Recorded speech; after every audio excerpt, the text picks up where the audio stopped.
Welcome back to the Metal Exchange. Justin and Chris here with you for another week. The new music is coming in fast and furiously, my friend. How are you? Oh, good. It's a very quick transition from talking about the best of last year to seeing some new albums and a bunch of singles, and there's a lot to be excited about early so far. Yeah, before we get to some of the new stuff, and I want to mention a few things. Very good feedback from our best of lists. A lot of agreement, a lot of constructive disagreement, but all in all, very, very interesting to see people's opinions. And it's so interesting because 25 years ago there would be like 20 albums released, so your list was basically everything that came out. And now it seems like with so many bands all over the place, everyone's got a different opinion, and I guess that's what makes it exciting. One man's trash is another man's treasure, as they say.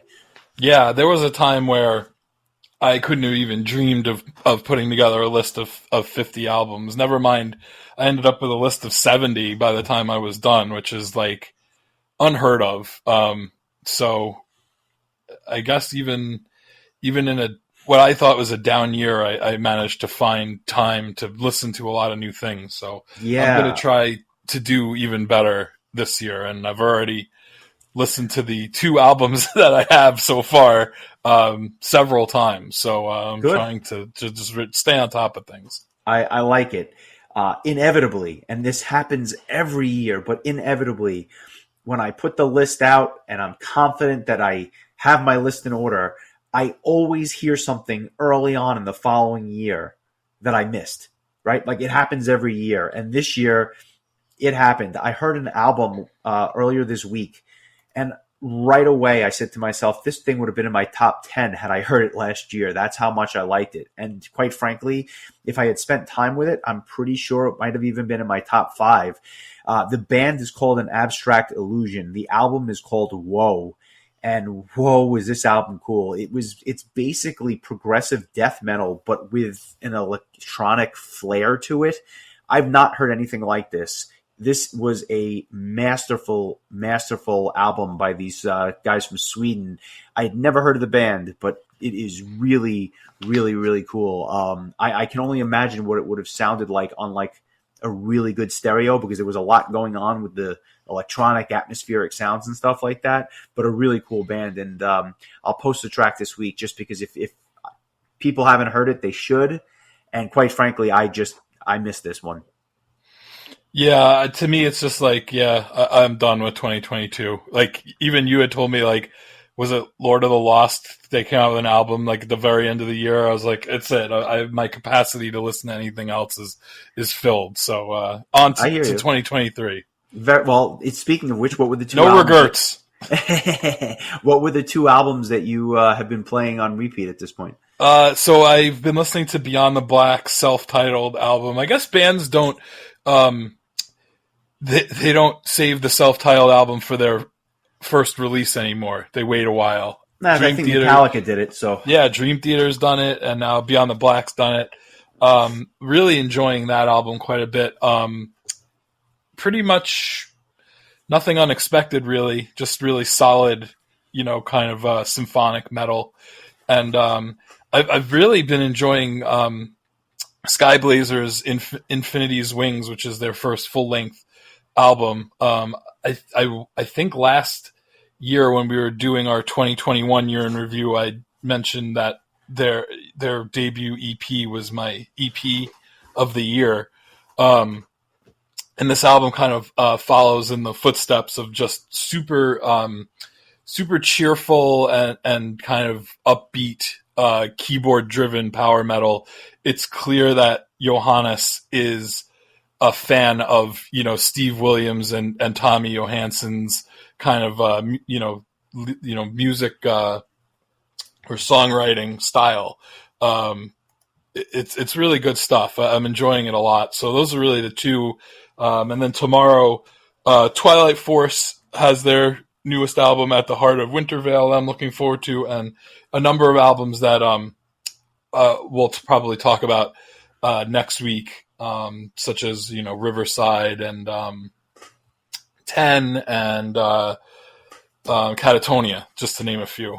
Yeah, as far as albums go. I'm getting excited because the stuff is starting to come out fast and furiously, and there was a little bit of a lull in December, but things are picking up with a vengeance. It was interesting. I heard the Twilight Force album today, and I think you're going to absolutely love it. It is very good for what it is, that that just symphonic power metal sound that they do so well. But with the same day that is coming out, Angus McSix, not to be confused with the younger brother Angus McFife. I didn't know that this was coming out. This was like kind of a surprise to me, but the single dropped earlier today. What did you think of the Angus McSix single? I was kind of like in the midst of working, and I kind of had it on in the background. I didn't really make heads or tails of it. Honestly, it was fine for what it was. It's kind of like that familiar voice from the first 3 Glory Hammer albums. What did you think? You probably paid closer attention than I did. So the song is called Master of the Universe, and not to be confused with He-Man, but may as well have been. It was okay. It was good. I'm going to check out the album. I think I enjoyed the Twilight Force more. And ironically, I listened to the single right on the heels of having listened to the entire Twilight Force album. So it was misplaced in that regard because it was in the same vein, if you will. I'll tell you, it's going to take a lot for me to get past that name, because that is the stupidest name.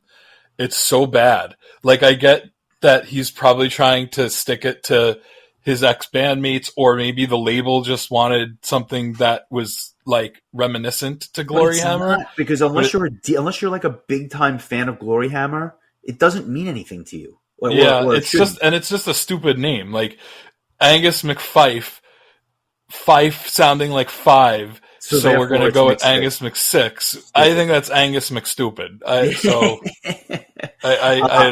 So that's, sometimes it's like, I don't know, as a wrestling fan, like when a wrestler gets a really stupid name, it's hard to get past, Husky Harris and Michael McGillicuddy sometimes. Like, names are important. And I've also just not heard a lot of nice things about, what's his name?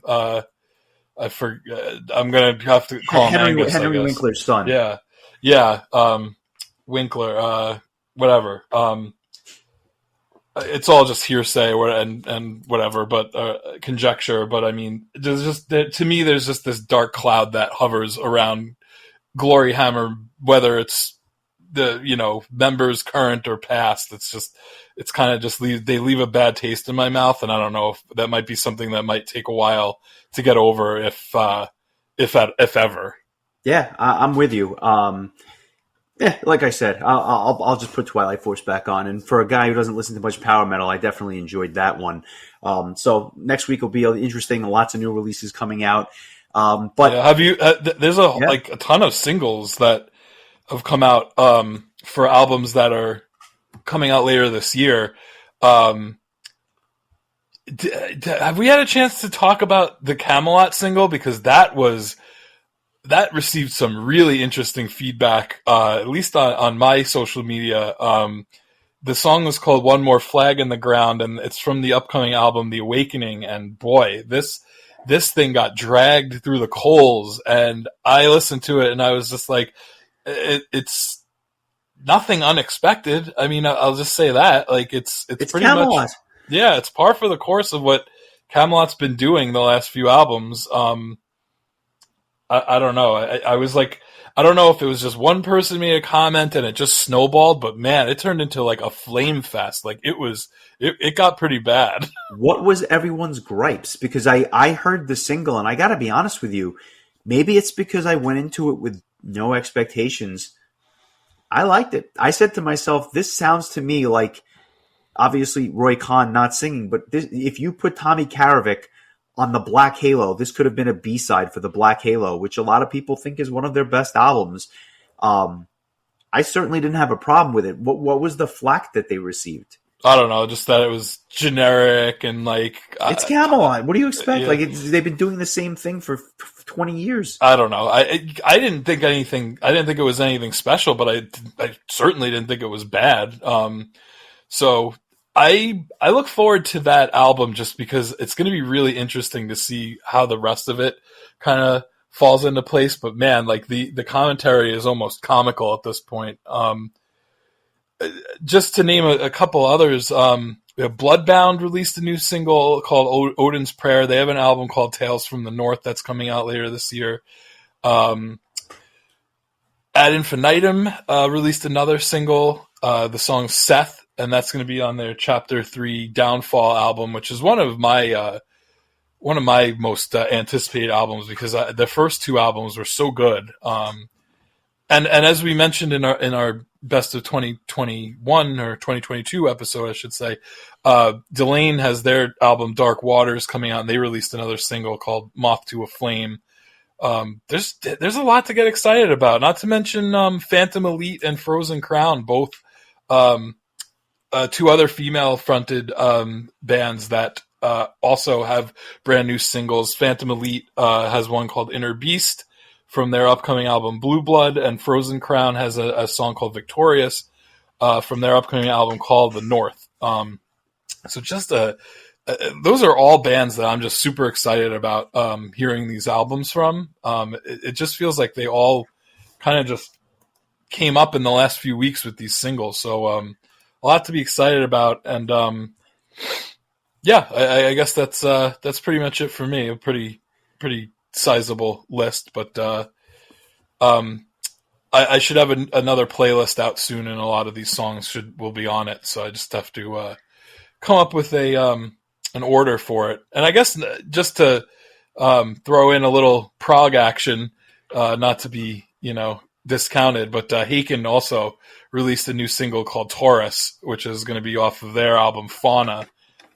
So just a lot of stuff just coming down the pike. And I think it felt like there was a bit of a slowdown towards the end of last year, and now things are really starting to kick back in. Yeah, and on the back end, I'll mention a lot of tour news that's kind of come to light over the last few days and couple of weeks. So lots to look forward to for sure. So we'll get to that at the end. But this week's album is something that, quite frankly, I don't think was ever on my radar to cover, and that's Roger the Engineer by the Yardbirds. And I say that because the Yardbirds were a band that I was obviously familiar with from the name, but it was one of those bands that I wasn't sure if I knew anything by them particularly, like, well. And again, this is just because it was 20 years before our time, so to speak. But with the passing of Jeff Beck on January 10th of this year, I thought it would be a fitting tribute to do, one of his quintessential works for a man that has many, many quintessential works and many, many accolades to his name. But this was the one album that he had recorded with the Yardbirds.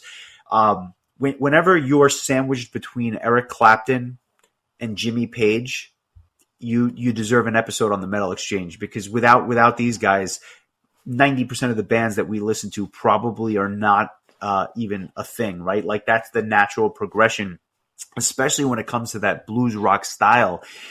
Because in my opinion, like, blues rock and like the way that those solos, early Zeppelin, this album and others, that is the genesis for the hard rock of the 70s that would ultimately become the metal of the 80s. Well said. How did you land on this as the album you wanted to talk about of Jeff Beck's, extensive catalog of things that he's done over the years? What made this stick out to you? That's a great question. I Googled his name after his passing because I saw so many people, not only friends and acquaintances that had nothing but praise for him, but also just a who's who of musicians and bands that were coming out of the woodwork to give this man praise. And I said to myself, let me just find out more, because I was woefully ignorant about his guitar playing, even though it was a name that I've heard for decades, right? So I Google the name, I take a look at what he's done, and I was kind of just blown away by like all the different studio albums that he's done and all the accolades and everything else. I mean, he did an album in 1973 with Carmine Appice, who we talked about, back when we did the Blue Murder episode. So he did a lot of stuff in and around stuff that we've talked about. But I went with the Yardbirds album just because it was kind of his first really big foray on the main stage with an established band, again, replacing the great Clapton. Apparently, it's kind of an interesting album because the album proper was released in the UK under Yardbirds, which was going to be the name of the album. And then the name of the album in the US and Germany and Italy and France was called Over, Under, Sideways, Down, which we'll get to that song a little bit later. But Roger the Engineer is kind of the unofficial title that came out when this album was like re-released later on. But it kind of includes, or at least the version that I had us listen to included about 14 tracks, not all of which were on the original pressing. And I'll kind of walk us through about like what was on the original album, etc. But I said to myself, I'm familiar with the Yardbirds as an entity. I'm familiar with Jeff Beck's name. I've just put two and two together. It was the only album he recorded with them. Let's do that. And that's kind of just how I landed on this album. But I have to admit, I enjoyed it more than I thought I would. I thought I was going to like appreciate the album and, dare I say, like the album. I really liked the album to the point where I looked forward to listening to it every day. And I did for like a week straight. So I don't know if you enjoyed it as much as I did, but there's I think that a lot of these tracks speak to influences both before this band and after this band. That was not only undeniable, but I just thought it was a really interesting listen, and kind of around the same time frame as the Monkees album that we did, back in the archives last year. It was kind of a fitting tribute insofar as it was the same year, I think, as the Monkees album. Yeah. I was rather impressed and surprised at how, I feel like each song really had its own kind of flavor to it. Like the album didn't really have like a signature sound, so to speak, because there were so many songs that had kind of a different vibe to them, which I thought was really impressive for an older album. There was one song that I definitely recognized and remembered. The one song that I knew from the Yardbirds going into this was a song that came out a little bit before this, prior to Jeff Beck's time with the band, and it's a song called "For Your Love," which opens up with this like very 60s harpsichord kind of intro. It's a really catchy tune, but I always really, really liked that song, and I think that was, up until this week, the only song that I had in my collection from the Yardbirds. So this kind of opened up my my knowledge base a little bit more. But there was one song that I absolutely remembered from years of listening to classic rock radio. Just never really realized that it was the Yardbirds or Jeff Beck or what the name of the song was or whatever. So that was kind of a pleasant surprise. I had the same exact experience. I tend to think it'll probably be the same song, but we'll get there momentarily. You hit the nail on the head, and I think that was part of the charm for me. The fact that every song sounded so completely different helped me really appreciate the nuances between the tracks. And although there were certainly some that I liked better than others, I like the fact that it didn't kind of stay true to one true style. That's part of my issue with a lot of current music. It just, one song is hard to distinguish from the next. I didn't have that problem here. I really could tell each track, and to the point where I would like look forward to certain tracks before I got to them upon the third, fourth, fifth, play of the album, just because it was so distinguishable and so catchy in many ways. What this band gets credit for, at least with this album, is the blend of a lot of different styles, which makes sense because obviously, the tracks are so distinguishable. But you have blues rock, you have that 60s Brit pop sound, but you also have that psychedelic. You have psychedelic tracks. You have really the genesis in many ways of progressive rock that would become a much bigger thing 3 or 4 years later. But this was really the genesis of that. And then there's even, in my opinion, 1 or 2 songs that were kind of a precursor to the hard rock sound that I had mentioned earlier. So you have a little bit of everything here. But that's definitely part of the charm. And we'll just kind of go through it, in terms of the rest of the band who we haven't mentioned is Jim McCarty on drums, Paul Samuel Smith on bass, Chris Jaja on rhythm guitar, and Keith Relf on lead vocals and harmonica, which plays a big part on this record.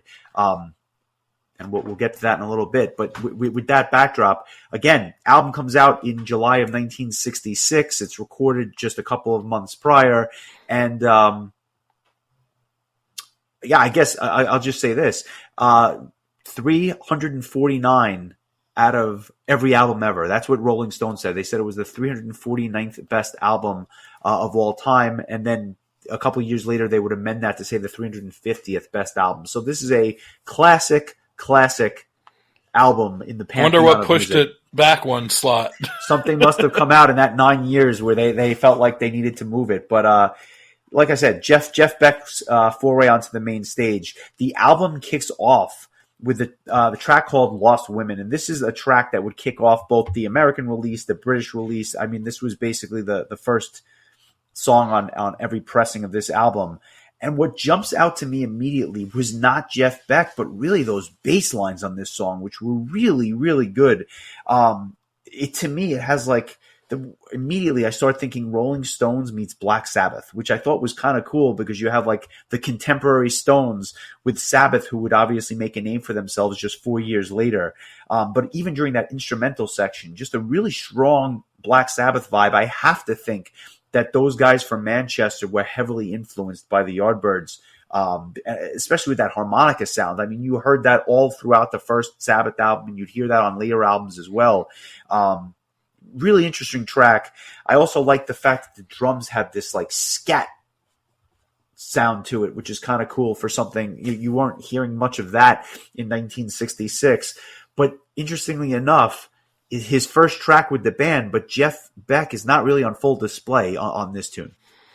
Yeah, honestly, this song really reminded me of Eric Clapton, even though he wasn't a part of this, that you could sense that his influence with the band is still kind of lingering on there. And it's definitely a very bluesy number. I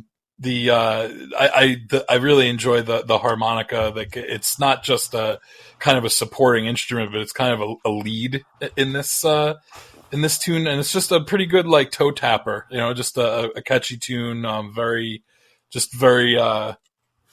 bluesy. Yeah, well said. The second track, I have a feeling you might have known, and that's Over, Under, Sideways, Down. Is this the one track you remembered from classic rock radio? Absolutely. That just the second it started, it just clicked. I was like, oh yeah, I know this song. This was the one song I knew, and ironically enough, I had the album on in the car when I had picked up my dad for something, and I didn't have this track on, but I had a couple of the later tracks on, and he's like, oh, the Yardbirds, I have some of their albums. And he remembered actually this song as like the quintessential Yardbird song in his mind. So he actually had the album, and he was able to call it out by name, which I kind of thought was interesting because I knew the song, but I didn't know what it was called, right? Like I had always heard it, but I never knew what it was, but it definitely rang a bell. And what was interesting about this particular track was that this kind of, was like a precursor to a lot of the psychedelic bands that were coming out in the mid to late 60s. But this was one of the first tracks, I have to think, that was in that vein. And you mentioned Toe Tapper. That's what this is, right? It's one of those toe tap, clap along songs.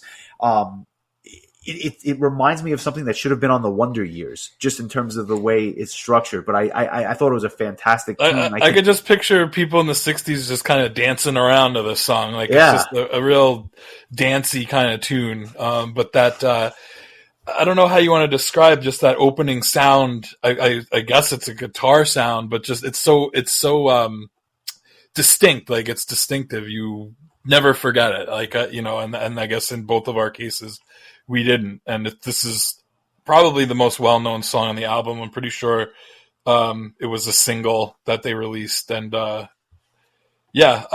thought it would be a little bit too easy to make this a song of the week just because I knew it already. So I kind of thought I would pick something else. Yeah, although obviously something that would have been in contention.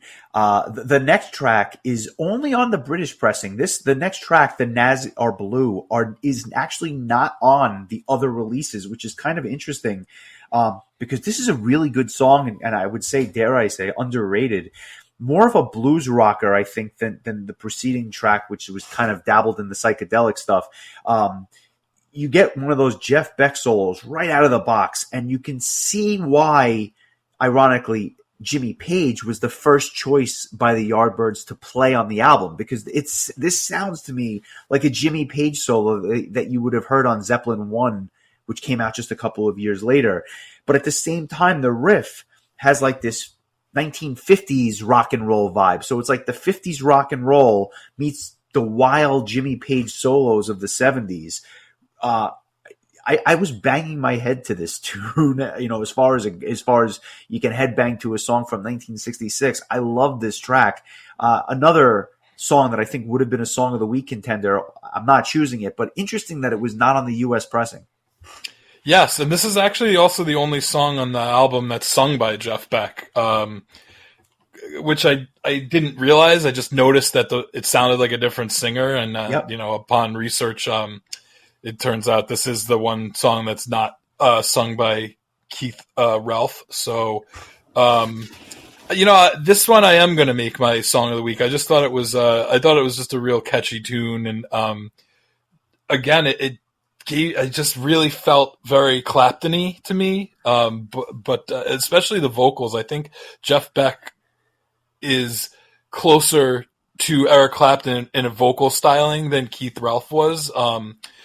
But I definitely, everything you said about there's like a 50s rock vibe to it. It's just a really, I picture all people dancing, but just 10 years before the last song for whatever reason. That's right. Like Back to the Future, 1955 at the Under the Sea dance or whatever. It definitely kind of fits an earlier time than the mid 60s, I would say. So I think you hit the nail on the head with that one. But let's give it a little bit of a listen, and we'll jump back into it.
Great choice. I thought that was fantastic. I like that song a lot, as I mentioned. And it gives way to a track that feels completely different. I Can't Make Your Way, which to me was like 60s Beatles bubblegum pop, but with just a slight edge to it. A very repetitive chorus, but the harmonica and the guitars really help complement the way that they ride the cymbal with the drum beat. That was my favorite part of it. I think the verses are better than the chorus. The chorus loses me a little bit because it's so repetitive, and I'm a much bigger fan of the mid to late Beatles era stuff than I was like the 1964, that early Beatles sound. This reminds me of that early Beatles stuff, so it loses me a little bit, but I appreciate it for what it is. Yeah, the chorus is kind of, like you said, it's kind of repetitive, but then afterwards, there's a really cool part where they're just kind of going like, and then there's a really cool just guitar sound that goes on. Like, that's, I think, the most interesting part of the song here. The meat and potatoes of the song is kind of paint by numbers for the time. Sure. But I feel like that little flourish kind of gives it a little bit more of its own identity.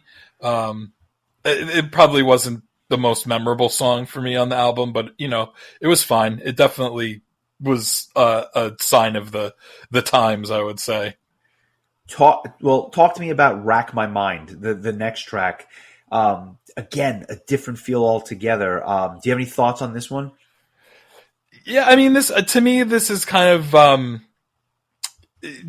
again going back to like the more faster paced blues rock, kind of like heavy drum cymbals, and like a very prominent bass line. I would say that it's comparable to the Nazar Blue, I guess in that kind of style of things. Again, like with the toe tapping, just catchy kind of.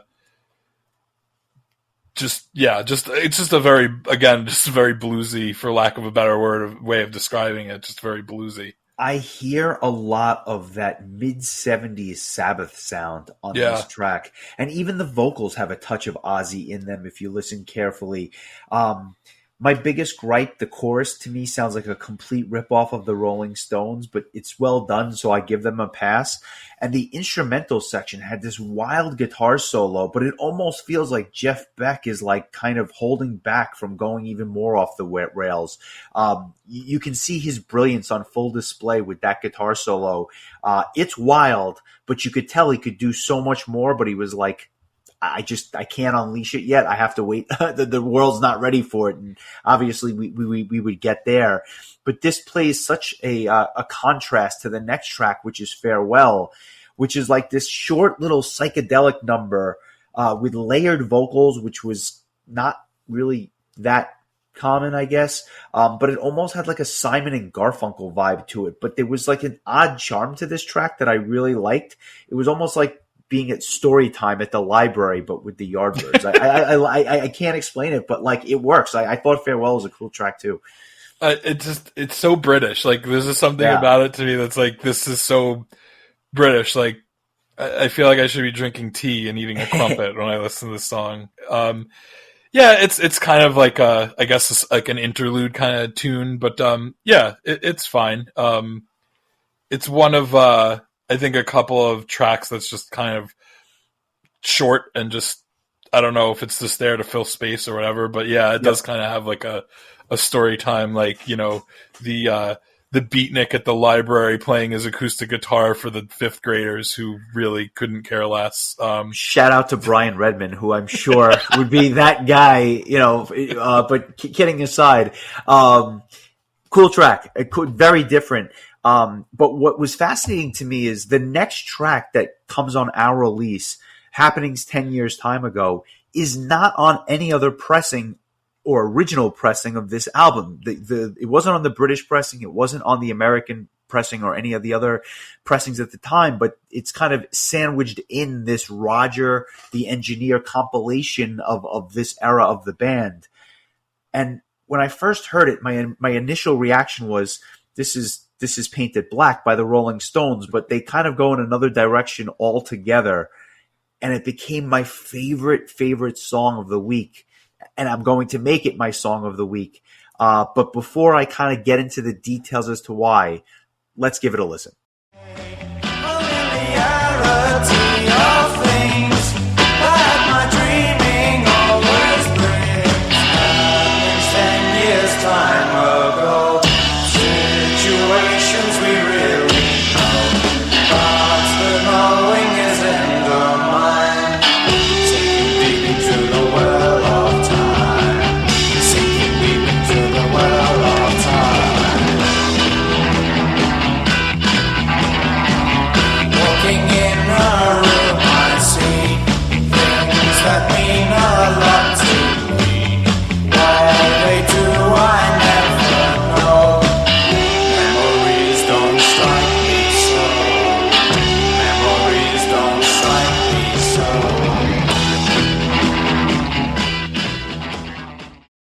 I thought it was fitting to pick the most metal track on the Metal Exchange podcast, and that's what this song is. This is a really, really heavy song.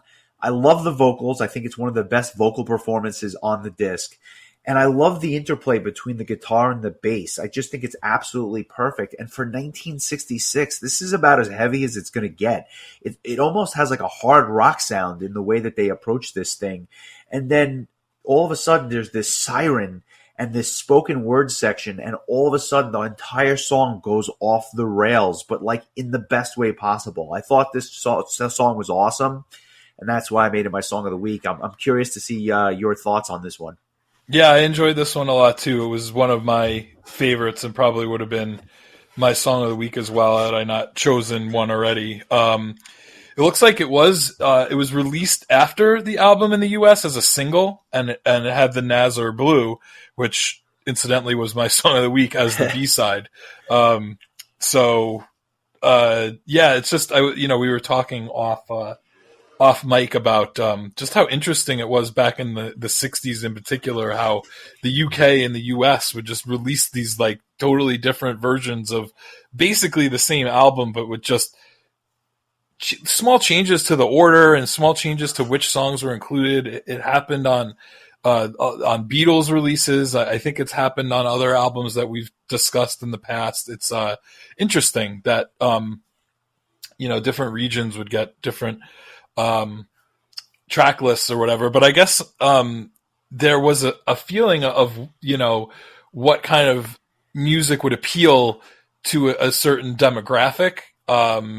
So I guess they felt that Americans had a different vibe than the British did. So I have to believe that was the reason for it. They thought that there just would have been more appeal. But kind of a surprising omission, because it's a really, unless it was not meant to be on the album, maybe it was just a single that came out shortly after the album. But I would think that's something that a song that strong would have been a shoe-in to be on either version. I agree with you. I thought it was great. And the next track, Psycho Daisies, is another one that doesn't appear on any of these pressings and would actually be a B-side as well. It starts with this, patented Jeff Beck solo and goes right into a drum solo, which is kind of cool. You don't hear many drum solos on albums from the 60s, short as it may be. This one has very strong Zeppelin vibes to me, and it reminds me of the stuff that would come out like on those first two Led Zeppelin albums. And I remember asking you during the week if you were like really strong or had a lot of knowledge regarding some of those Zeppelin albums. And I get the sense you're familiar with some stuff, but maybe not all of them. We definitely have to do some of those Zeppelin albums, because I feel like you kind of appreciate them more, especially having listened to this as a precursor. Yeah, just another one of those bands where it's like, I know the essential 25 or so songs probably, but then like as far as deep cuts go, I'm kind of lost in the weeds. So definitely something I would like to talk about and would really enjoy for sure. Did you have any opinion on the fact that they were going for all the cheap pops by naming all the cities and states on this track? That was not an unusual thing for a rock band to do around this time. I mean, it is cheap pop, but this is, to me, like, this is just like Led Zeppelin does the twist. That's what this song kind of made me think of. Talk to me about the next track. And I'm going to butcher this, but Hot House of Amagarashid. And I did not curse, I assure you, even though it may have sounded that way. This is a weird track, but I got a funny story for you about this one, but I want to hear your thoughts first. This song, I have to feel like John Williams stole this when he wrote the celebration song at the end of Phantom Menace. It's pretty much the same. It sounds just like it to me. That's all I could think about when I heard this song. It's just the big the Naboo celebration at the end of Phantom Menace. That's where I was at with Hot House of Amagarashid. Well, I can't top that story, but I will tell you a story of my own. I was driving my daughter to a birthday party, and this song came on. And like, I'm looking at her face in the back seat. It's got like this Middle Eastern, Far Eastern vibe to it, almost like you're waiting for the whole sitar solo and all that, but just never quite gets there. And then these wacky lyrics. Ravi Shankar was busy that day. Yes, exactly. And then these wild lyrics that mean absolutely nothing. But I see her get this little smile on her face. And then I see the head start moving. And then the song ends.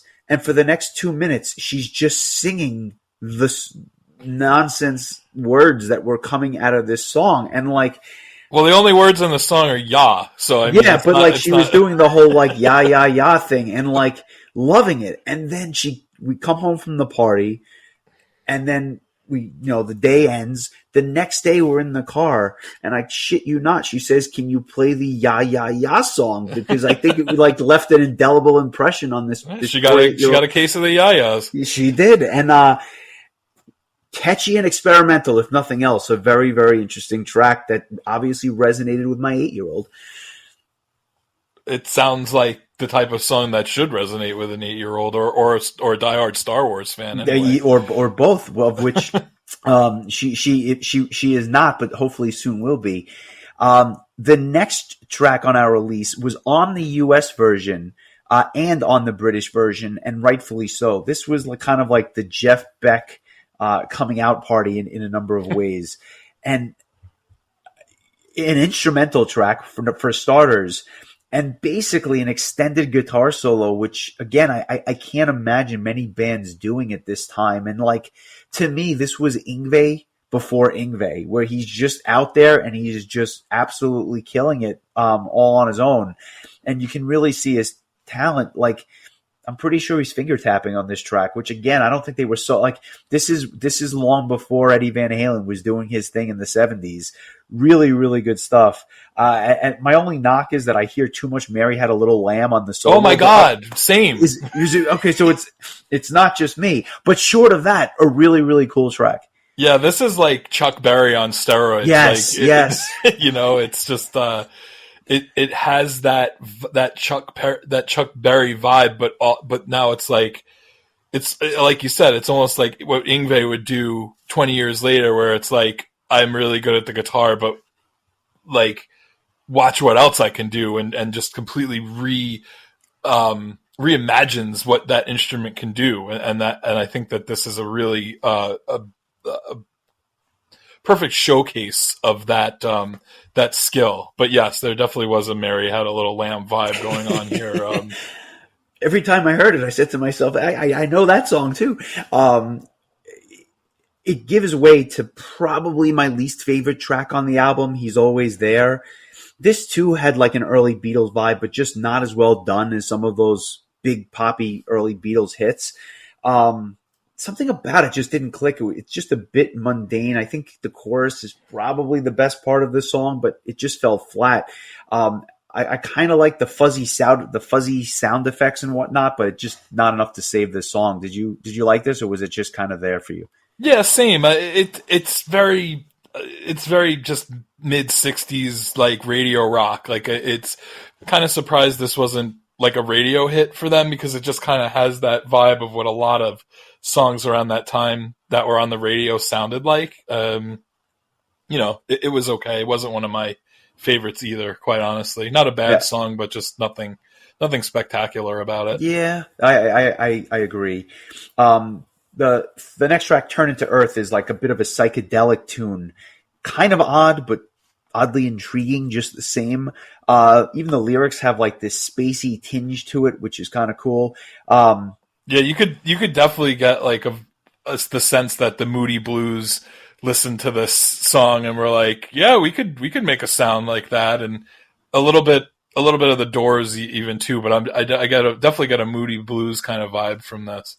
Did you kind of like it, or was it just kind of for you? It was fine. Like, it's a little kind of understated. It's so 60s. Like, it just feels 60s. But it definitely also feels like it's kind of another interlude kind of track. Like, it really wasn't meant to be a big like rock hit or anything like that. Just something a little bit different, a little bit like, ooh, like, I just dropped some acid and, here we go. Well, strap in, because the next track clocks in at a whopping 3 minutes and 22 seconds. And by the standards of the day, this is your epic Too long song. to be a single. Yeah, exactly. At the time, what do you want? What can I say? This song was great. It is faster and harder and catchier than almost everything else on the album. A fantastic riff for, again, an album that comes out in the 60s. Upbeat drums, the toe tapper. It probably would have been my second choice for Song of the Week, because it really gets stuck in your head. And it's one of my favorite vocal performances on the album. It really stands out to me. And then you have all that on top of an instrumental section, which again is like Led Zeppelin meets The Who, which I thought was kind of cool. I like this track a lot. Yeah, this is a good song. And again, it definitely fits that really danceable, bluesy kind of track that, like, we made mention of earlier. There's a Monkees song that I can't put my finger on it. Carrie, I think if you're out there, you could probably help me out here, but it definitely reminds me of one of the more like upbeat, bluesier Monkees tunes. And considering that it was around the same time, I'm not terribly surprised by that. But the bass line does kind of remind me a bit of Going Down. Maybe that's the song I'm thinking of, but that I think it's just, again, kind of a sign of the times, and that's kind of what like bluesy rock songs sounded like in the mid '60s. Yeah, well said. I don't have anything to add to that. The album closes out with "Ever Since the World Began," and oh my God, I thought that I accidentally turned on Black Sabbath. Like, this was so out there for an album that like had a lot of different sounding songs. This completely caught me off guard. I thought I was listening to something else. Right down to the Satan references, which I know is, I'm not even making a joke. Like, it even sounds a little bit like Ozzy singing. Like, it's it had to be a big influence for them, because it was just so apparent on this and a couple of other tracks, but this one in particular is. So I'm going to throw it out there. Is this the first Doom song? Like the first Doom rock song? Because that's really what it is. But then they give up, like I usually do halfway through a Doom album. About halfway through, they're just like, no, about halfway. It's like like you listening to Candlemass. We take a different turn halfway through this song. You know what? And 60s pop will do just fine here. Right. It was unexpected. It was jarring, but it was kind of cool how they blend these two sounds together. I'm a fan. I like this track. Yeah, I imagine that there was probably some sort of symbolism that they were going for, which I didn't dig enough into to pick up on. But obviously, like, money is kind of the theme of the song here. So maybe it's something like, it's like Satan's like dangling the money in front of you, and then you're just like, oh yeah, look at it, don't need money, whatever. I don't know. I'm sure somebody can explain it better than I just did, but that's kind of the vibe I got, because I think when I wasn't paying attention the first time I listened to it, I thought that they were like two separate songs, and then I was like, oh, this is the same song. Okay. But interesting. Very interesting. But again, I really thought I just accidentally put on like a Black Sabbath song that I'd never heard before. It was really cool. I have to say it not very unexpected, to say the least. I say this selfishly. I was very happy that I chose this album. I liked it a lot, and like, for someone that can say that I finally got to listen to Jeff Beck do his thing, albeit after his passing. Really, really impressed. It makes me want to check out his solo material. Hell, I want to listen to more Yardbird stuff, just because I really enjoyed the listen. It was an easy listen. It was great in the car. It was great in my office. It was just great. I thoroughly enjoyed it, and I didn't think I was going to like it as much as I did. For me, it's a 7.5. I mean, it's. I'm not going to say that it's images and words to me, just because it's not my style. But for an album that I had no expectations for, it was really, really good. Curious what you're going to rate this. I am going to give it a 6.5. I thought it was above average, but like you said, not really my a typical thing that I would listen to, but enjoyable nonetheless. I just was missing, like one or two tracks that really blew my socks off. That was what was really missing for me. It was just really solid all the way through, but nothing that really just kicked my butt, which I was kind of hoping there'd be one song where I'd just be like, man, this one was just so good. I couldn't wait to go back and listen to it. And it just didn't happen for me. So once they started playing doom metal in 1966, you weren't crossing the seventh threshold. I know how this goes by now. Very, very interesting. I am looking forward to hearing your choice for next week. But before we get there, I feel like everyone is coming out of the woodwork to do tours. I'm just going to mention a number of them that have been announced just in the last couple of weeks since we've done a news section. Vicious Rumors, a band that I think I was going to post one of their tracks on our social media feeds. They're doing a U.S. tour going out March 8th, starting in Reno, Nevada, ending in April 1st in Tulsa, Oklahoma. They are coming to Brooklyn next month, selfishly, March 19th. I'm definitely going to try to be at that show. They've already billed this as them playing a lot of their older material, which is kind of what I'm more familiar with. I haven't listened to any of their new stuff, so I couldn't tell you how it is. But once I found out that they were playing some old stuff, I may check that out. I'm very, very interested to see that. Steve Vai is doing a European tour. He's going out this spring, starting in Lisbon, Portugal on March 24th, ending in Helsinki on May the 7th. I've had the pleasure and the privilege to see him live on a number of occasions, usually when he was doing the G3 stuff with Satriani and Petrucci back in the day. What can I say about Steve Vai? Mastodon and Gojira are doing a U.S. tour. They're doing actually two separate legs. They're heading out April 18th, starting in Portland, Oregon, and then finishing up May 11th in Reading, Pennsylvania. And then they're doing an August run starting in Cincinnati, hitting a number of the markets that they did not hit on the first leg, and then ending in Denver, Colorado on September 2nd. Having done the Mastodon episode, I would actually be curious to see this live because Gojira is a band I would like to see. So I'm thinking about catching that in New York on August the 12th. I'm curious. I just it's not one of those shows that I'd be dying to go see, but I think I might pick up tickets. I'm not going to lie. Not to mention the fact that I work in Brooklyn, and the venue is not terribly far from my office, so I got that going for me. And you could go stop at Wegmans and get those peanut butter stuffed pretzels. I did tell you about those. They are highly addictive, and I eat way too many of them on a daily basis. So maybe I'll have them before the show. And then one last band, Jane's Addiction, a band that I never really listened to, but my sister's a big fan, and I know some other people that listen. Put them on the list. Put them on the list. March 5th, they go out. They're hitting Bakersfield, Tucson, and doing a couple of West Coast dates before they head to South America. Are you a Jane's Addiction fan? I like the handful of songs that I know, but it's only a handful. Gene Says, Been Caught Stealing, kind of the obvious choices. There was a song, I probably should just look it up rather than try to remember, but I remember playing it on either Rock Band or Guitar Hero. Stop, which was from the same album Been Caught Stealing was on, Ritual, Delo, Habitual. Stop was a really fun song to play on, I think it was Guitar Hero, I'm pretty sure. But yeah, like really good alt-rock band from the early 90s, but just I feel like the radio didn't really pay them as much heed as they may have or probably should have.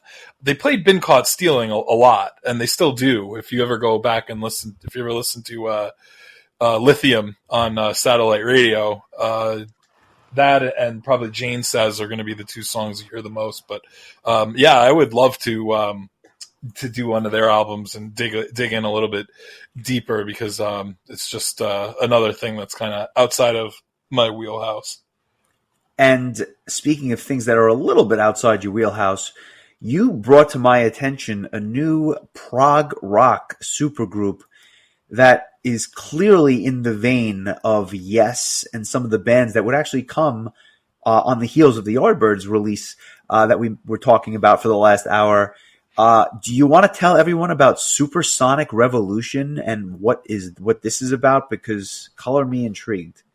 Yeah, this is something that Aaron Lucasen has been hinting at. Aaron is the master of hinting at stuff on social media. He loves doing his like vocalist reveals for Arion albums, and this was no different. He kind of was. I think he had just posted like the logo. And I think a lot of people were kind of speculating, is this going to be like a Yes tribute band or a Yes cover band or just a Yes style band? The logo is very much in that vein. Some of the names, former Delane guitarist Timo Summers is going to be involved. Joost Vanderbroek, who I think is like, Aaron's guy, when it comes to he needs a keyboard player, Joost will be there. I'm not familiar with JC and Cohen is it Harrist, who are filling out the JC will be the vocalist and Cohen is the drummer. Aaron's going to be handling the bass, Timo on guitars, and Joost on the Hammond organ. I mean, that just kind of tells you all you need to know right there. That's a big giveaway. Are you familiar with JC's vocals, or I'm not sure what band he was in, or if he was in a band? I don't know. I don't know who that is. I have to be honest with you, and I don't know if it's just because the one name thing, or if maybe he goes by another name. But I feel like I'm going to kick myself when I get off the podcast. I feel like I probably should know who it is. I think there's a name there. I just don't know who it is. And looking at his picture, he looks familiar, and not just because he looks like the Cowardly Lion from The Wizard of Oz, but like he looks really familiar. The Facebook comments are hysterical. Somebody was like, how did you find the bass player, by the way? And Aaron responded, just pick the cheapest bastard I could find. Yeah, that's good. I'm all in on this. I want to hear exactly what it sounds like. And I'm not that Arion and Star One aren't great. Obviously, we both loved the Star One album from last year, but anything that this man puts out, I'm going to check out. Yeah, apparently JC was the Barbarian on Electric Castle Live. So I guess he has done some work with Aaron before. But I always look forward to anything that Aaron is involved with. He's just such a genius and a real mastermind, and there's just something very infectious about his personality. He clearly is a man who just loves music and loves what he does, and he's a blast. He's a real just it's a bucket list for me to go to one of those Arion shows in Europe, maybe one of these days. But definitely excited about this. Timo Summers, I think, is a very underrated guitar player and songwriter. And I think that's the key. So I think it's going to be very interesting. He had worked with Aaron. I believe he was the guitarist on the Gentle Storm album. I don't think he toured with them, but he was the guitarist on that album. So, again, I guess Aaron probably has a connection to all these people in one form or another. But, this will be really cool. And we didn't discuss this beforehand, but I had noticed today that Metallica has dropped their latest single. I don't know if it's only available somewhere on the internet, but my guess is that the single will be available everywhere tomorrow, being that it's Friday. And it's supposedly it's very good. I haven't heard it yet, but that's something we can circle back to and talk about next week. Yeah, I haven't heard it either, but I'm curious. I thought the first single was pretty good, so I'm kind of looking forward to this one as well. I'll check it out once we stop recording. But that brings us to next week, and I guess it's going to be the last album for January. Speaking of which, our poll will have closed for our February album by the time this episode is released, so that'll be a surprise as well. I think last I checked it was Black Sabbath, but I don't know if that's been taken over by somebody else. Time will tell, but let me hear what we're doing next week before we. We'll see if Terra Maze comes in and tries to vote for their own album again. Hey, kudos. Yeah, we'll see. Maybe Ozzy will come in and vote for the Sabbath album. Although that's a Dio Sabbath album, correct? Right? I believe it is, and I quite frankly, I haven't looked, so I forget which one we put up there. But I don't think it's an Ozzy album. That I can tell you. Plus, we already did an Ozzy Sabbath album, so we'll. I think it was Dehumanizer. Okay.